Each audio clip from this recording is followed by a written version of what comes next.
I guess the first thing, we always talk about attitude, and I love the team's attitude. They come out to have fun, it's energy, enthusiasm. And as we've gone through this practice and we've become better practice players, that's half the coaching is teaching guys how to practice with the right tempo, because everybody's trying to compete and get jobs. I said after practice today, the worst thud player, which means stay off the ground, the worst thud player is P.J. O'Brien. So you can put that in the ink so it gets out. He's the worst thud player by far. So we still got to coach him up a little bit more. Questions? Does a bad thud player translate into a good Saturday afternoon player in the fall? He does. I would rather have to turn them down than turn them up. Okay, so it is a better thing. My dad used to always say, hey, when they say go half speed, go full speed, coach would always rather have to slow you down than speed you up. So it's a good thing, but if you get somebody hurt, it's a bad thing, okay, in practice. So, but again, I'd much rather have to turn him down than have to try to get his motor going. You were saying that about Damari last year, when you guys were in shorts. Who are some other guys that are? Well, Damari was a guy. You got good memory, Chris. Damari was out for a year, and then it was like he was just for a year he didn't do it, didn't know how to do it. Sometimes playing it's hard on defense because you try to do it the right way. But yeah, you're right. Damari was a guy. No, I was just asking, who are some other players that are bad thud players? Yeah, these other guys that are in that conversation. He's the one that stands out.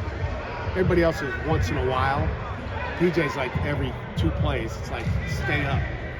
So PJ's all the time right now. What do you anticipate for him this season? From PJ? Yeah. Anticipate him playing a lot of football. I mean, he's a lot better right now than he was last year at this time. I mean, he's really got a whole year in the process now because he's really into his second year because he came mid-year, last spring. So this is his second spring already for a guy that played a lot of ball for us this year. So we just expect him to continue to get better. He's so much more knowledgeable right now than he was. How are they looking, the quarterbacks? Quarterbacks are looking good. I mean, Keaton and Nick are really playing well right now. It's a great battle right now, and we got 2 quarterbacks we can win with. What about the defensive line, Pat? A lot of guys coming back, younger guys making strides. Where do you feel like that group is right now relative to where they were? I mean, Dayon is like a world ahead of where he was last season. Like, Dayon's playing at a high level right now.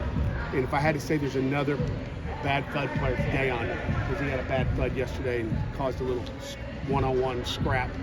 But Dayon's playing well. And again, you know who the older guys are, so I won't mention those guys. The other guys really playing well inside is Sean Fitzsimmons. He's really playing well. He's playing at a high level. He should be going to the prom here in a month. He's really he's like this every day, consistency, and he hasn't hit a wall yet after 8 practices. So that's a good thing. Who was Dayon's scrap with? It was him and Daniel Carter. So. It's all part of the education. How long did it last? You get real tired one-on-one. One-on-one gets real exhausting. So probably about 15 seconds, then they're both like exhausted. If you guys ever wrestled, wrestling is not too much fun. You have this 5 offensive linemen back, but a lot of guys that played a lot last year. How's that competition going? It's going good. I mean, we got a couple guys that are out but Ryan Bears, he's pushing at that backup position, left tackle spot. So he's doing really well. But we're getting a lot of guys work. So we're going 1s, 2s, and 3s. So our depth is really good, which is great. So everybody's getting a ton of reps. We got a lot more reps today than we've been getting just because of the tempo. We got some no-huddle, fast tempo stuff going in, so that's good. Who's pushing it back up center behind Owen? We'll rotate some guys in there. I mean, Cradle will be in there. Zabovic will be in there. Terrence Moore's doing a really good job. That's another young guy that's getting a ton of snaps right now. Well, you guys, go ahead. What's it looking like on the inside next to Kalijah? Because you talked about this, but who are some of the guys that are stepping up to kind of be alongside with him, but also be in that rotation? I would say right now the 3 starters are Kyler Bentley, Devin, and obviously Kalijah. Those would be right now the top 3. Will you guys be back at Hines for Saturday? We're hoping, weather permitting. It might have to be a hurricane for us not to go to Hines because we don't get to go there very often. But I'd like to go to Hines. The field drains well. We get some wet ball drills, but we got to make that decision tomorrow based on weather.